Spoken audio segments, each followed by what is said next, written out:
भगवान ने जैसे पड़ोसी भारत को दिए हैं ना, ऐसे ना तो इतिहास में कभी किसी देश को मिले हैं, ना ही आने वाले सदियों तक मिलने वाले हैं। एक एक नग है बिल्कुल छाट कर हमें दिए गए हैं। मैं ऐसा क्यों कह रहा हूं? दरअसल वो इसलिए क्योंकि दुनिया में जितने भी देश हैं ना और उनके जितने भी पड़ोसी हैं, सबकी एक ही फितरत होती है, या तो वो पक्के दुश्मन होंगे या फिर पक्के दोस्त होंगे। जैसे कि अमेरिका और कनाडा पक्के दोस्त हैं, भारत और पाकिस्तान पक्के दुश्मन हैं, जग जाहिर है। लेकिन पाकिस्तान के अलावा जितने भी हमारे पड़ोसी हैं, सारे के सारे हमसे फ़ायदा उठाते हैं, लगातार हमसे मदद लेते हैं जब इनका ख़राब वक्त आता है, हमसे पैसा मांगते हैं, अपनी अर्थव्यवस्था को खड़ा करते हैं, यहाँ तक कि हमसे सुरक्षा भी मांगते हैं और भारत इन्हें देता है। लेकिन जैसे ही इनकी स्थिति बेहतर होती है, तुरंत हमारी पीठ में छुरा घोंपते हैं। लिटरली इतने बेशरम लोग हैं ये कि 10 सेकंड का भी वक्त नहीं लेते। यकीन नहीं आता? चलिए लेटेस्ट एग्जांपल नेपाल का ही ले लीजिए। अब से 1 महीना पहले तक नेपाल भारत के सामने गिड़गिड़ा रहा था कि जी हमारा पोखरा का जो एयरपोर्ट है वो बर्बाद होने की कगार पर है, नष्ट हो जाएगा, अरबों डॉलर का हमने कर्जा लिया है चीन से, चीन हमें डुबो देगा, आप हमारी मदद कीजिए, अपना जो एयर स्पेस है वो हमारे इस एयरपोर्ट के लिए खोल दीजिए, फ्लाइट आने दीजिए ताकि हम किसी तरीके से कर्जा चुका पाएं।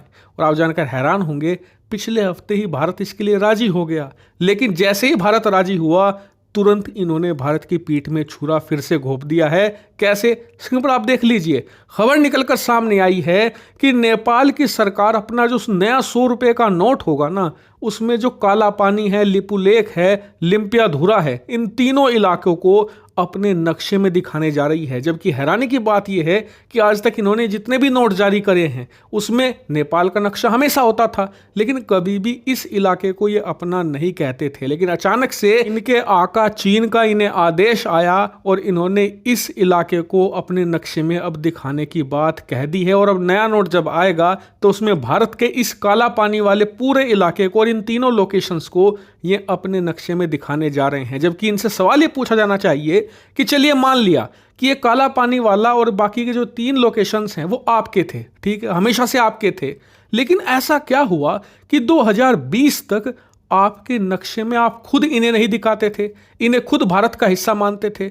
2020 में आपने इन्हें नक्शे में दिखाना शुरू कर दिया और उसके बाद अब अपने नोट में भी दिखा रहे हैं। मतलब 2020 तक इनके ना नक्शे में ना नोट में कहीं भी दस्तावेज में काला पानी को ये अपना नहीं बताते थे। लेकिन 2020 में अचानक से पता नहीं क्या होता है, कहां से इन्हें आदेश आता है कि ये भारत से भिड़ने को तैयार हो जाते हैं। वो भारत जो हमेशा संकट में इनकी मदद करता आया है, हमेशा इनका साथ देता आया है और अब भी दे रहा है। लेकिन हमेशा इन्होंने भारत की अच्छाई का बदला अपनी बुराई से दिया है और बुराई का नतीजा क्या होता है, श्रीलंका हमें बार बार बताता है। पुरातन इतिहास में भी बताया था और हाल ही के 1 साल में भी देखा है कि कैसे श्रीलंका ने भारत के खिलाफ कड़े कदम उठाए, चीनी नौसेना को अपने देश में बुलाकर भारत के खिलाफ कार्रवाइयां करवाई, भारत की पीठ में छुरा घोंपा और फिर उसी चीन ने जब श्रीलंका को बर्बाद कर दिया, दिवालिया कर दिया, फिर भारत ने मदद करके उन्हें संकट से निकाला। नेपाल के साथ भी वही होने जा रहा है। हाँ, कुछ वक्त जरूर लगेगा,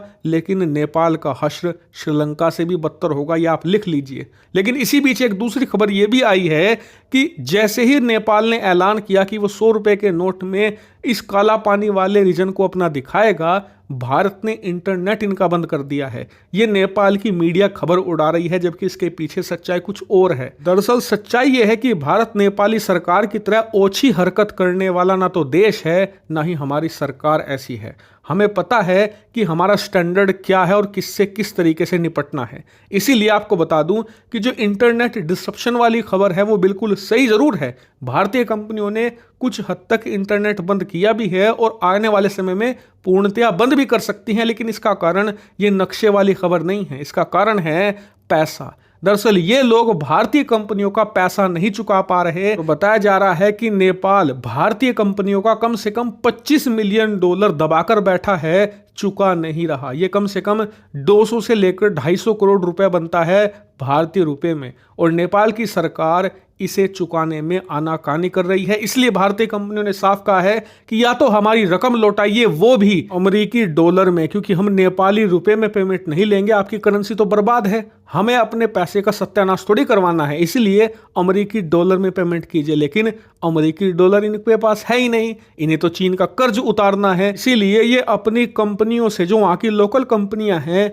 उनसे जद्दोजहद कर रहे हैं टैक्स को लेकर, ताकि उनसे टैक्स वसूले और तब भारतीय कंपनियों का कर्ज उतार पाए। लेकिन उसमें ये पूरी तरीके से असमर्थ है। इसीलिए हमने साफ चेतावनी दे दी है हमारी कंपनियों ने, या तो हमारा पेमेंट चुकाइए वरना इंटरनेट लेना भूल जाइए। बात करें नेपाल के नक्शे वाली बात, तो उस पर भी आप निश्चिंत हो जाइए। एक बार ये चुनाव निपटने दीजिए, उसके बाद इनका भी इलाज निश्चिंत है।